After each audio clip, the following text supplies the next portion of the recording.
Hey everyone, my name's Brennan. I hope today's been going good. One of my friends just dropped this off here a little while ago. I've been trying to solve it. Basically, I have to find out which one of these isn't true. C. It's gotta be C.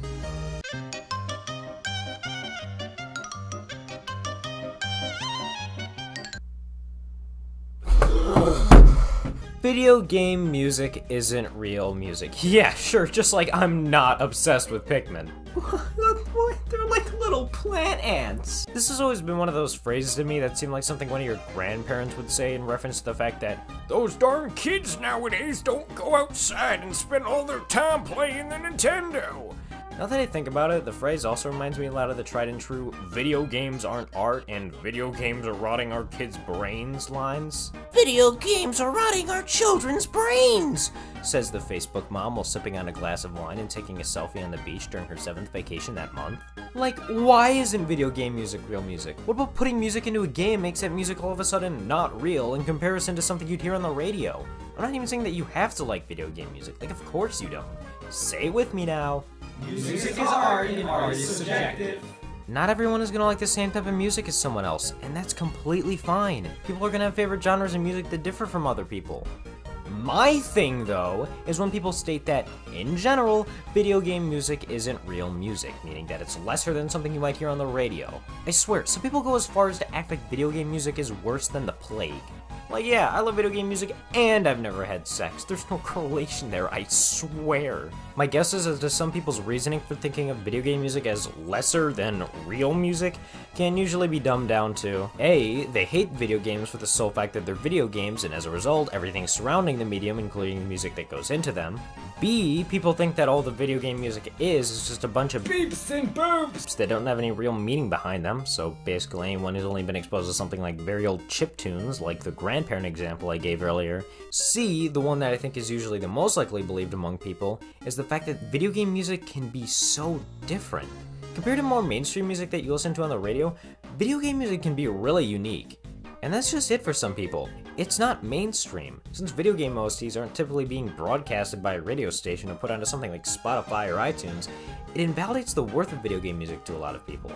Another reason relating to how different the music is comes from the fact that not all music from games have vocals. There are obviously a fair amount that do, but to someone who isn't into music beyond what's mainstream, the songs that are likely to pop into your mind first are probably instrumental pieces, midis, or chiptunes.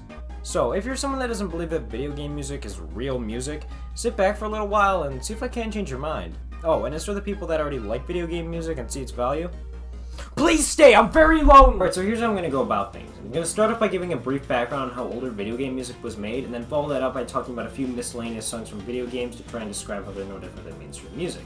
Because deep down, we all know that Kanye West and the Chibi-Robo OST are one and the same. After that, I'm going to be moving through a few different video game soundtracks that I've experienced with, and delve into the deeper meanings and thought put into each of them.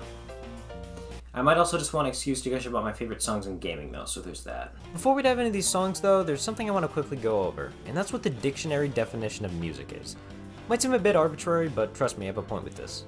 Music. Vocal or instrumental sounds combined in such a way as to produce beauty of form, harmony, and expression of emotion. That last part of the definition is what I really want to focus on. To produce beauty of form, harmony, and expression of emotion. Basically meaning that music isn't just about a nice beat or something catchy, it's about the emotion and energy that the composer is trying to put into and express through their music. They're trying to make their listeners feel something. Now, by feel something, I'm not just talking about heavy emotional songs or something that makes you feel sad or want to cry. No. This can be a whole range of things, the aforementioned feeling of something more sad, but maybe it's also something bittersweet, somber, maybe it's a comedic song that makes you laugh, or maybe it's even something that's more upbeat and positive. Like the pianist might be f***ing dead, but you can really feel his struggle listening and playing those keys. Literally anything involving making noise could be considered music if you get right down to the specifics of the definition, which is why video game music is no exception. One more thing that I want to touch on before I start talking about the music itself is related to musical terms and music theory. Now, I won't really be going into this too much, mainly just because I want to try and keep things relatively simple when talking about music. Also, I don't really know that much about music theory if I'm being completely honest. Wait, no, come back! Just keep in mind that I'll likely be touching on terms related to music, but when I do, I'll also give a brief explanation of what they are, so as to make things less confusing for those who might not know what they are. So, with all that out of the way, it's jam time.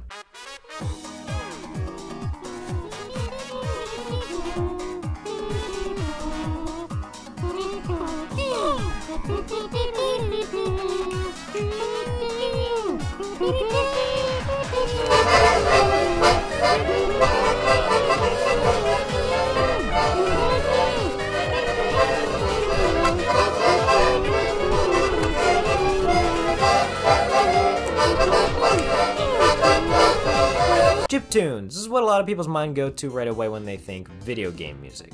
Back in the early days of gaming, the type of music and process of making music was a lot different to how things are currently. No way, really? You're blowing my mind. With early home computers, the speakers on these devices would usually be controlled via the CPU. As a result of this, the sound that could actually be made and come out of the speakers was extremely limited. Not to mention the fact that since the music was essentially being put out from the CPU, it would also take all of the CPU's processing power in order to make more complicated music, leaving no room for basically anything else to be put out by the computer. You know, like the actual game itself. But Brendan, I hear you yell. I don't give a damn about video game music, so why do you think I care to learn how it's made? Well, you see, it's simple. Let me give you the answer. Psych, looks like you'll have to figure it out yourself. Oh, is it because you want to show me how much work goes into the creation of video game music, both new and old, in order to show me that there's an equal amount of love and passion that goes into the creation of this kind of music, just like any other kind? Oh, I'm sorry, but it looks like you're... Right? Wait, how the f did you know I was gonna say that? Yeah, as you heard it from this guy, and trying to show just how much hard work goes into the creation of video game music, especially early on, I hope to help some people realize that this kind of music is just as real as any other kind. There's a lot of hard work that goes into the unique process that is the creation of video game music, which is something that I'm going to keep going over the next 20 minutes or so. Carrying on though, right after the chiptunes of early home computers, we move on to the chiptunes of early video game consoles. Now, unlike those early home computers that we were mentioning before, by the time some of the early video game consoles rolled around, a lot more devices like these now had their own dedicated sound chips. This meant that more complicated music could now be created for the systems without putting so much strain on the CPU. With the creation of these sound chips for different consoles though, also came the unique chiptunes that came with them. Not every system had the same sound chip, leaving certain systems with an iconic sound to them. For example, if you're listening to music from a Game Boy, you know it's from a Game Boy just based on how it sounds. You could be listening to music from Super Mario Bros, and you know it's from an NES. Listening to a little bit too much of the Earthbound soundtrack, you better believe that shit's coming from an SNES. Maybe you're playing the original Sonic the Hedgehog. Man, how can you not recognize that Genesis twang? There's so much more to chiptunes than just Beeps and boops! Oh, my back! Different chiptunes are also unique and interesting in their own way, and not everyone might realize that at first listen. Plus the thought, time, and care that had to go into the creation of older video game music like this was insane. Even with the sound chips, music creation was really limiting and hard to work with on platforms like these. There are only so many sound channels that could be used on these different systems and only so much space the music could take up. Composers had to get creative in order to make something more complicated, which makes it all the more impressive when they're able to create some absolutely beautiful pieces of music. Over time, video game music would continue to evolve and become easier to create for different platforms. Chiptune and MIDI would continue to advance and become more complex over time, until the day when we would finally be able to use full-blown orchestral soundtracks in games. Just because real instruments could be used to their fullest potential in games now didn't necessarily mean that the music of old was dead though. People would continue to use chiptunes and MIDIs in their games for years to come, and by years to come, I mean present day and beyond. Just because these aren't real instruments doesn't mean that a composer can't produce some bangin' tunes with them. Another Winter from Scott Pilgrim vs. the World the Game, Strike the Earth from Shovel Knight, Here Comes Trouble from Other Her Loving Embrace, and the intro theme from Flint Hook are just a few examples of this. Actually, you know what? While we're at it, why don't I just list off some really good video game music? Because the best way to show off how it's actual music is, you know, by actually listening to it, like you do with music. We're supposed to listen to it? Oh man, where do I even begin with this? There are so many songs and soundtracks I could go through. The Mario games, they've always had such good music, and it's only gotten better as time's gone on. From the chiptunes of the earlier games to the orchestral audible bliss that are the Galaxy and Galaxy 2 soundtracks. Even those spin-offs have some really good music. Mario and Luigi, oh my god, such good music, with one of the fan-favorite songs being In the Final from Bowser's Inside Story, and for good reason. It's such an amazing track. The Legend of Zelda games have such an amazing mix of epic adventure tracks that keep you pumped up to go on a journey to some of the most emotional video game tracks that I've ever heard. One of my favorites, The Song of Healing, is such a bittersweet masterpiece of a song that captures the essence of Majora's Mask perfectly. The Mighty Switch Force credits theme. The Mighty Switch Force credits theme. It's so good. God damn. How do you get me pumped up and oddly nostalgic for a game that I've never even played? Love You, Love You, Love is also a great track from that game. Jake Kaufman, that man can make some good music. He's the same guy who composed all the Shantae games up until Seven Sirens, and he did an awesome job. Counterfeit Mermaids, Raven the Grave, Run Run Roddy Top, Sky's Theme, all great songs. The Katamari Damacy opening is one of the most upbeat and pure fun songs that I've ever heard in a video game. It's just so positive and happy sounding. There aren't any songs quite like it. Animal Crossing, man, such laid back and relaxing music. Great stuff to put on in the background while working or just when you need to calm down and relax. Very chill stuff. Burning Rangers has some of the most underrated and underknown music from any OST I've listened to, and I don't know why. Have I played it? No. Do the songs still kick ass? Hell yeah, they do. Angels with Burning Hearts and We Are Burning Rangers have this 80s and 90s jazz and funk style to them that make them just so good. I'm yet to play an Entering the Devil May Cry series, but these games have some really unique music in them. Devil Trigger, Bury the Light, Shall Never Surrender, Lock and Load, and Silver Bullet are all really good tracks. Friday Night from Yakuza 0. Do I need to say anything else, dude? Oh my, dude. Friday Night from Yakuza 0. The main theme from Punch-Out Wii, a song made for one purpose and one purpose only, and that's to pump you the hell up. I've been a huge fan of this song for years, even before I started listening to video game music on its own regularly. The entire soundtrack of Hollow Knight is just so atmospheric and fits every setting of the game's world so beautifully. The sad yet serene theme for City of Tears, the ever so calming nature of the nature in Green Path, and the eeriness that comes from the barely audible track for Deepness that just adds an unsettling nature to things. The boss themes also know how to get things into action and fit the mood just right for the ass-kicking that you're about to endure, with some of my favorites being the Sealed Vessel, Nightmare King, Broken Vessel, and Nosk's theme. The Jet Set Radio games have such a unique and distinct sound to them with his funk and hip-hop style. Hideki Nakanuma is a kick-ass composer. He's made some pretty great stuff both for the Jet Set Radio games and outside of them. Ain't nothing like a ball baby.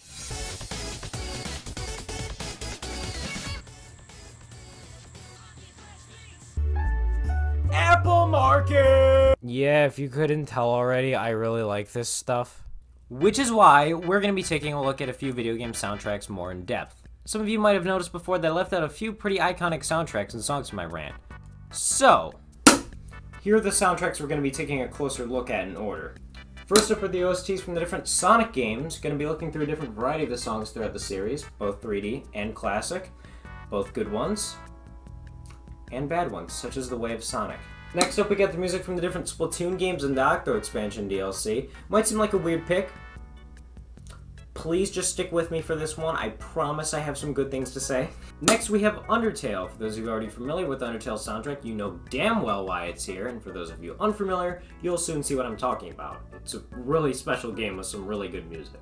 From there, I'll talk about the Minecraft soundtrack, because while a lot of the music in the game can just kind of fade into the background while you're getting lost in the world doing block things, a lot of the music in the game can get people pretty nostalgic and bring a lot of memories flooding back from their time with the game, which I'll talk about more soon. Last one we'll cover is the music from the Persona series of games, namely 5. Picked this one to end things off mainly for more personal reasons, but I also think it's just the perfect example of the effect music can bring to a game. Without further ado, let's get into the music.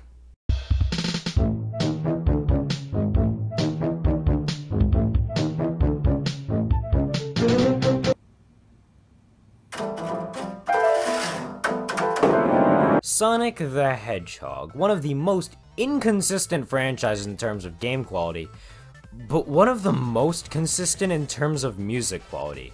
Ever since the first game in the franchise, there's always been great music that distinguishes the game from others, more so than the game already did on its own. The first 2 games in the series were composed by Masato Nakamura, part of the band Dreams Come True. He went into creating the music for these games with the mindset that it was part of a big Hollywood production, wanting it to sound like it's part of a grand adventure, just like you would see in a movie. Well, his music would shape the sound of future soundtracks with a basis for what the Sonic games would sound like musically. After Sonic 2, he would leave the franchise, leaving room for new composers and musical artists to fill in his shoes for future titles. So long story short, they got Michael Jackson. Sonic 3! Sonic 3 and Michael Jackson for the Sega Genesis. Okay, well actually, it's a little bit more complicated than that. While Sega's never admitted to it themselves, it's highly theorized that Michael Jackson played some sort of part in the creation of Sonic 3's music. As weird as it sounds, it's actually not too far out there of an idea, because Jackson's actually stated before that he loved the Sonic games, and it was confirmed by former Sega executive Roger Hector that he visited Sega Technical Institute at some point. I won't get too deep into it, since that's not what I'm really here to talk about, but it's something I still wanted to bring up regardless. What I'm trying to get at here is that if members of bands and famous musical artists are involved in the creation of video game music, then what makes it lesser than other kinds of music? Moving later on in the Sonic franchise, the band Crush 40 would work on some of the music for the franchise, most notably Adventure 1 and 2, which always makes me think, if someone were to hear one of these songs on the radio, they would, like a lot of people, appreciate it as real music. But if that's the case, then it just baffles me why this music being part of a game's soundtrack all of a sudden devalues it compared to other music. This is music being performed by a real band. These are soundtracks being worked on by real musical artists.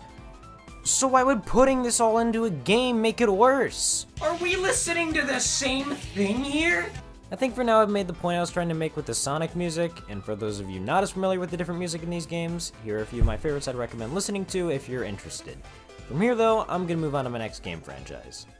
Splatoon music. For the love of God, hear me out on this one. Okay, I know when a lot of people listen to the music from Splatoon, they think that it just sounds like a bunch of people gurgling water, and I mean, you're not wrong. But I feel like if you're able to look past that thought for the next few minutes, I can show you how the music in Splatoon is so much more than that, even if you're not exactly a fan of how it sounds. The first thing I want to mention is what the aim was when the different Splatoon soundtracks were composed. The thing with Splatoon is that, like many other games, it tries to make the player feel like they're part of a lived-in world. The devs really try to create what feels like a real world, granted one where humans are extinct and squid people are the dominant species, but a real world nonetheless. One of the biggest factors that I think adds to the feeling of a lived-in world to Splatoon is the music. In Splatoon, all of the songs not only have the real composers that created the songs, but in-world composers and musical artists as well. For example, you have the main two idols of each game whose songs are featured pretty prominently throughout the games, but you also have different in-world artists for a bunch of the other songs. Turquoise October plays the music you hear in Octo Valley in Splatoon 1, Wet Floor made the song that plays at the 1 minute mark in Turf War, DJ Real Soul plays the music that you hear in the different Splatoon 2 shops, and you have Deadfish that plays a bunch of the music in the Octo expansion. I love the extra effort and attention to detail that the actual composers of this music put into it as well. This might just be me, but when I listen to a bunch of the different Splatoon artist songs all in a row, I noticed how they all had a certain similarity to them, kinda like they're all being played by the same people. I only ever noticed this when listening to them back to back. All of the Bottom Feeders songs sound distinctly Bottom Feeders, all of the Deadfish songs sound distinctly Deadfish. It feels like these in-game bands were actually responsible for creating a certain unique style for each of their own songs. One more thing I love about the music of Splatoon is how it's not all just a single genre of music, but at the same time, in its own weird Splatoon-y way, is. Now, what do I mean by that? Well, when you listen to the music of Splatoon, it's very, very distinctly Splatoon. If you're ever wondering if a song is from Splatoon, just ask yourself, does it sound like someone is drowning? If the answer is yes, congratulations, you found the Splatoon soundtrack. The music in Splatoon is always able to create a unique style that lends itself perfectly to the game's world, regardless of what genre that music is under. Best way you can explain it is to have a bunch of different genres of music laid out in a line, all with their own distinct styles and sounds. Covering all of that is an umbrella representing Splatoon. Splatoon takes these different genres and Splatoonifies them to make them all wholly unique and in some cases, unrecognizable to what they were previously. There's a certain amount of care put into game music in examples like this that you don't see in traditional music. I'm not saying that to try and knock traditional music though. I'm saying that because when it comes to game music, the tracks you hear throughout the game have the task of fitting in with whatever the player is doing, sounding good and fitting in with the setting of the game, and in cases like Splatoon, actually helping to build up the game world itself. The music has the job of supplementing and enhancing the experience you're currently going through in-game. That's one of the many reasons why in stuff like movies, TV shows, and games, people can be so emotionally attached to a lot of songs from them.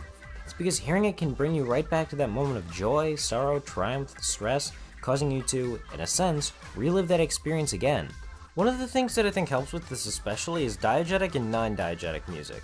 Basically, if you don't know, diegetic music is when music has a source on screen, and in the case of games, is a song playing within the game world itself. For example, the music you hear in the shops in Splatoon are diegetic, since the music is supposed to be playing within the store itself as part of the game's world.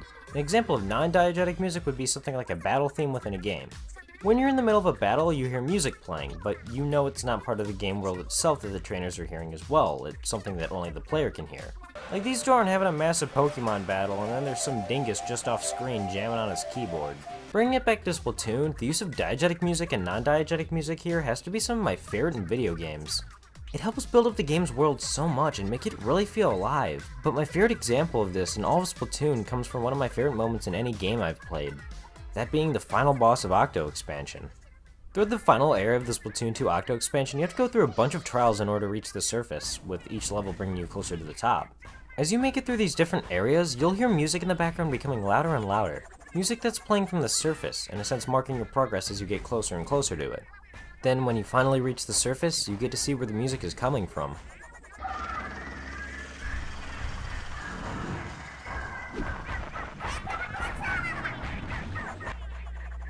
Oh wait, you thought that was it? Nah, there's like this statue and this sentient telephone that's like hellbent on destroying everything with a giant goop laser that fires in 3 minutes. He's just really doesn't like seafood. So, that leaves you with the boss fight against this statue, attempting to completely cover it in ink by shooting hyper bombs to stop it from charging a giant laser. And then that's when the music kicks in.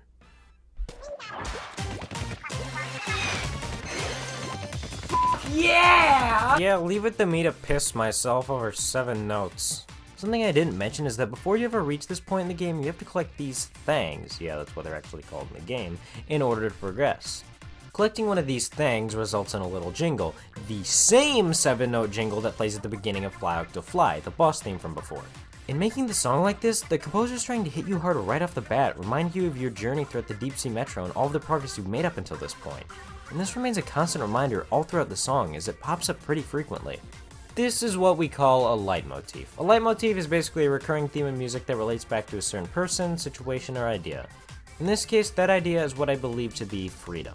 Throughout the whole DLC, you're trying to fight your way through countless tests in order to reach the surface again. The jingle that plays when you collect a thing represents progress and how you're one step closer to being free and reaching the surface. When you finally hear that jingle again, you have reached the surface. You are free, and you're not gonna let this damn goopy telephone get in the way of that. And the icing on the cake of it all is that when you look up in the sky around you during the fight, you see countless massive speakers flying around the statue where the music is coming from. Time for another dose of diegetic music, because during the entire boss fight, you have the two main idol characters from Splatoon 2 up there in the helicopter singing to cheer you on and pump you up. But just when I thought I couldn't get any better,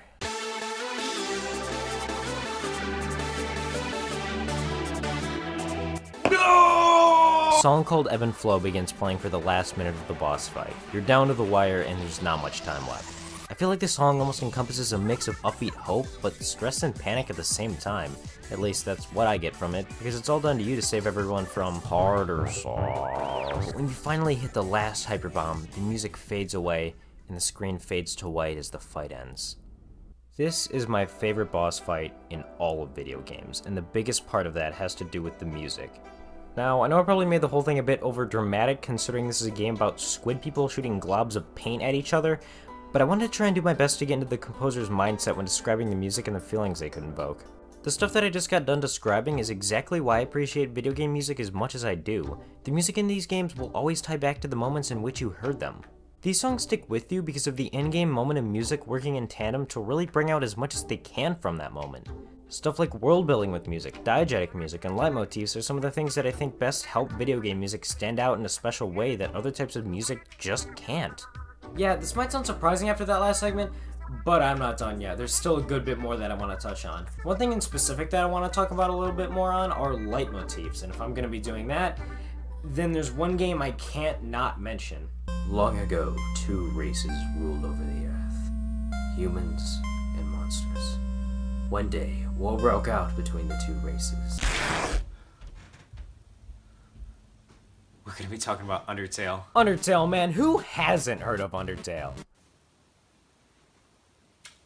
Get out of my class. Yeah, so if you didn't know this, Undertale's a bit of a popular game, and for good reason. If there's two things that people know about Undertale, it's this. One, haha funny skeleton man, and two, it has a kick-ass soundtrack. Toby Fox is an awesome composer and created what I believe to be one of the greatest video game soundtracks. All of the music sticks with you and fits each scenario perfectly. A mysterious snowy forest, a heartbreaking tune in one of the most important and impactful fights of the game, and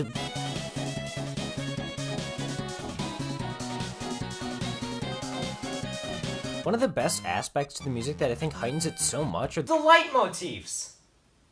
Don't you dare interrupt. Like I said before, if there's one thing that everyone knows about Undertale, it's that the music is really good. And if there's one thing people know about the music itself, it's that there are a lot, and I mean a lot, of leitmotifs, okay? Like, dude, Toby Fox is eating them for breakfast over here. What's he doing with them all?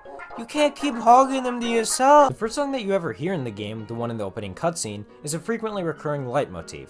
It shares similarities between Home, Undertale, Fallen Down, Reprise. Hell, even The Choice is the same as these other ones. In The Choice specifically, it's the same recurring theme that you hear in all of these, but it's just stretched out and distorted to sound pretty much unrecognizable. The Choice was always such a powerful song to me, but I could never fully grasp why until now. It's because it's the same song that ties back to so many important moments from the game and all of the choices you've made up until now. And now, listening to it, you have what is probably your most important choice in the whole game. Save Flowey and give him a second chance that he doesn't want? Or he can snip his head off. One of Undertale's most defining aspects is how it's an RPG that lets you make the choice of saving or killing the different enemies in the world. That's one of the reasons I think leitmotifs work so well in Undertale. Hearing new versions of similar themes or those old themes sprinkled into new songs are constant reminders of every decision you've made. I'll try not to spoil it too much, but the true final boss of the game probably has one of the hardest hitting and most impactful uses of leitmotifs in any song I've ever heard, and it's one of the reasons why it's currently my favorite song. That song being Hopes and Dreams. Oh, and now it's playing the song. It's playing the song. No. Okay. The first leitmotif you hear is that of the game's main theme, Undertale. It takes what's a mix of calm, soothing, and sad, and ramps it up into something epic to get the player pumped for the final battle.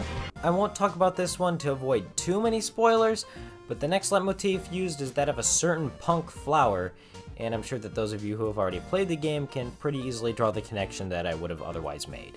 The last main leitmotif that I hear when listening to this song is called Dreams, which is a recurring theme for more happy and upbeat scenarios. A couple of the songs that it's used in are Snowed In, Shop, and Dating Start. Hopes and Dreams is a fantastic song, and I highly recommend giving it a listen.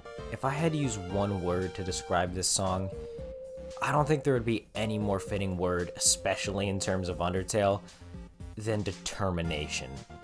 And the thing about that is, that's only the first song used in the boss fight during the first phase. I won't be going in depth into the songs used during the other phases though, just for the sake of time. What I will do though is just quickly run through some of the other leitmotifs used in the game, because goddamn there are a lot of them. Asgore and Heartache, It's Showtime and Death by Glamour, Waterfall and Spear of Justice, Hotel and can you really call this a hotel? I didn't even receive a mint on my pillow or anything. Yes, that is the name of the actual song. Such a heavy use of leitmotifs used throughout the entire experience evokes such a strong connection through all of the events in the game, and even an odd sense of nostalgia. Speaking of nostalgia, I've always viewed Minecraft as a sort of time capsule. As you walk around a world you've been playing on for years and you see all of the different builds made by you or your friends, they're always there as constant reminders of past events and better times, and the music lets me know that every time I hear it. I've been playing the game for almost a decade now, and while the game and my life have changed a lot since I first started, the music hasn't. Building amusement parks, exploring massive ravines, getting to the Nether for the first time, playing survival games with my friends, finally getting pig-stepped after searching like a dozen bastions, I'm still upset about that one, building my first house and my friends digging tunnels in the walls of my house and driving me insane. Not everyone will get the same feelings that I and many others get when listening to this soundtrack. But it's just the most bittersweet nostalgia trip when people like me hear it.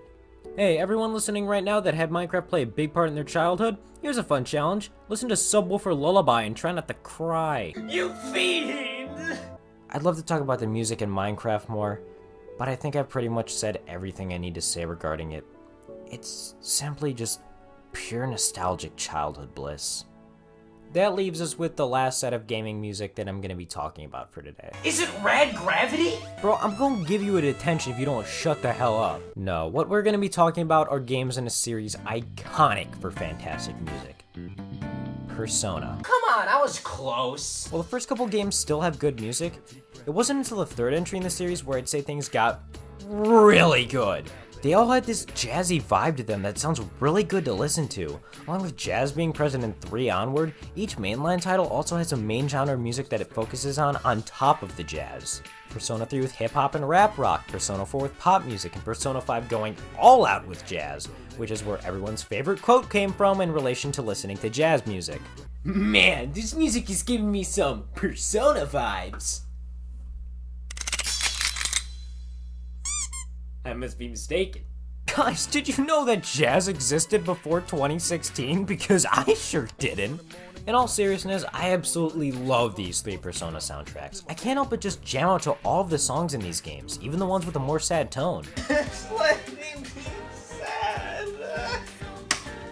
Oh! I'll probably only talk in depth about 5 since it's the only one I've played as of now and have a large personal connection with, so I'll just briefly go through my favorite tracks from each of the other games as well. Persona 1, School Days from the PSP version. Persona 2, what do you think it is? Wait, no, cut the music, we're not doing that yet! Persona 3, Deep Breath, Deep Breath. Persona 4, Your Affection. And Persona 5, I actually don't know, that's kinda tough. I love a lot of the songs in this game for a bunch of different reasons, so it's kind of hard to pinpoint just one favorite. I'm going to be going in depth of the music from the game anyways, so I guess I'll just mention them there. Without going too much into it, I'll just say that this game came at a time when I needed it most. It had been sitting on my shelf for around 8 months at the time, all the while I was completely unaware of the effect the game would have on me when I finally got around to playing it. I'm not here to get into that whole story today though, at least not fully. Long story short, I thought the game was fucking amazing, dude. Holy shit. It's such a good game! Having both the social and RPG aspect working in tandem to make one big cohesive experience, great writing, characters, story, this game gripped me completely from start to finish. But if there's one aspect of this game that I can say I've loved from the very beginning, even before I picked up the game in the first place, it was the music, man. It has this awesome jazz style to it, and I just love it so much. Over the past year or so, jazz and funk have become 2 of my favorite music genres, and it all started when I listened to some of the music from this game. Wait, no, it's not because of Persona 5. I swear it's not because of Persona 5! I could groove to the more upbeat, jazzy songs. I could relax and put something like Tokyo Daylight on in the background while I got some work done. Without even knowing the context or meaning behind them, I would feel the emotion that went into songs like The Days When My Mother Was There. As stupid or cheesy as it might sound, I knew that this wouldn't just be another game for me. It would be an experience I wouldn't soon forget. 160 hours later, here we are! I'm obsessed with video game music and I like anime. Sue me. It's a little hard to describe my feelings on the Persona 5 soundtrack if I'm being honest, but I'll try my best to anyways. As time's gone on and Persona 5 has become less and less of a clear memory in my mind, I've begun to look at the music with a more and more nostalgic lens. It hasn't even been 2 years since I first played it, but to me it feels like it's been a lot longer than that. I guess it's just because, to me, the game always had that similar comfort that you would get from playing an old childhood game. It's safe, it's familiar, and it reminds you of better times. Something to distract you from everything else going on around you for a little while. Listening to it, I get that odd sense of nostalgia, regardless of what song it is. Wake Up, Get Up, Get Out There reminds me of how I would listen to the opening cutscene every time I booted up the game because I just loved this song and animation so much. The different palace themes remind me of the time I spent in each of them, and how much progress I made as I made my way to the later ones. Mementos' theme takes me back to when I would just spend a good chunk of time exploring and battling my way down to its lower levels. King, Queen, and Slaves reminds me of how much I just want to beat the ever-loving out of this perverted D-bag. Jamming out to Price because you better believe we're gonna rob this asshole's mind bank, feeling the heavy weight from the days when my mother was there and thinking back to how heartbreaking and depressing the theme is in relation to in-game events. Tearing up to Whims of Fate as I realized that this could very well be the last palace of the game, and me not wanting the experience to end. Don't even get me started on the credits theme, man. Oh dear lord, it's such a beautiful song, but god damn do I tear up when I listen to it. How to make Brendan cry. Step 1, play the Persona 5 credits theme. Step 2, you did it. This song hit like a fucking truck the first time, to put it lightly. I had just finished playing through this game, a game that after 160 hours of playtime, I consider to be the most impactful, emotional, and gripping game that I had ever played, and it just came to an end. I cried tears of joy from getting to play through such an amazing game in the first place, but also a bit of sadness now that I've come to think back on it. By beating Persona 5, I'd lost my comfort game, and one of the few things keeping me sane during the minefield of terror and sadness that was... I have a heavy connection to this game and its music, to put it simply, and I feel like what I've talked about here was only scratching the surface of how deep I could get into it. For the sake of your time though, I'll try and wrap this portion up, because I'm sure you don't want to hear me cry about JoJo's for the next 20 minutes. It is I, Real Mamma Mia from Persona 5-5. Persona 5 the 5th! Use Hyper Beam on the perverted gym teacher!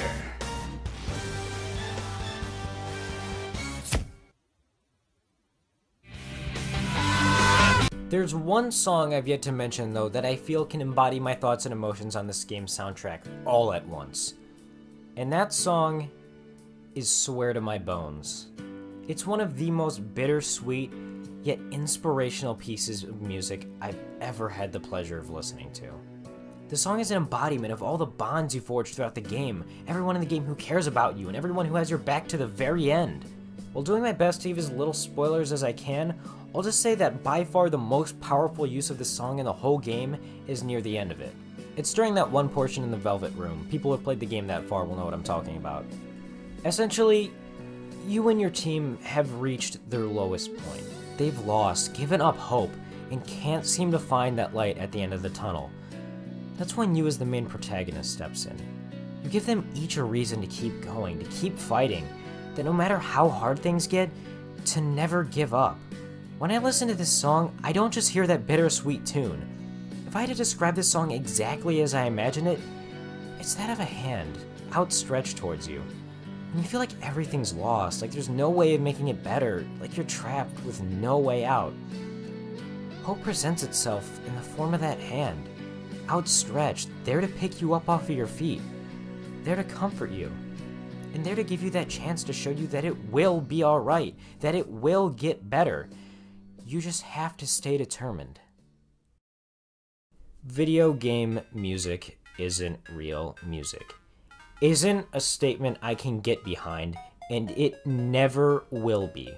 When you consider all of these different factors that go into the creation of even a single song from a video game, I find it hard to believe that it's somehow less than something more traditional. From the limitations that early composers had to work with in older game consoles, to the many different elements of music present in every track to make it fit the game, and to the deep, emotional connections that players create with the game's world through the help of its soundtrack.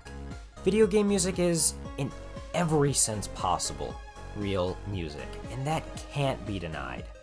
If at the start of all this you disagree with me but still stuck with this whole time, then thank you. I hope I was able to change your mind about the topic, and if not, then I'm glad you listened and still gave a dingus like me a chance anyways. I want this kind of music to reach the same amount of popularity and respect that you see with more traditional music, and I'm really happy to say that it's starting to get there.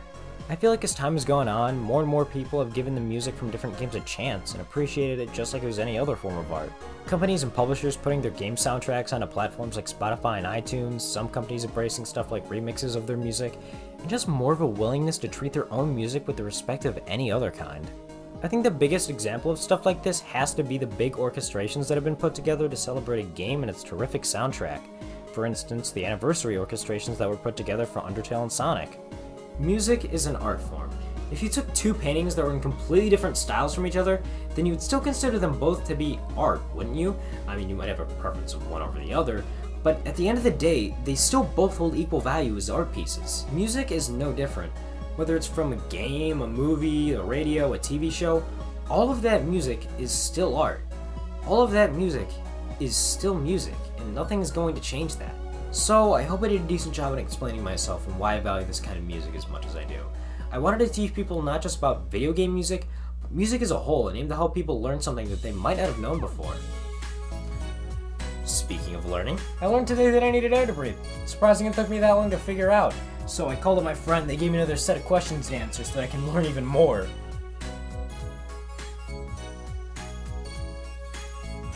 board is a fake.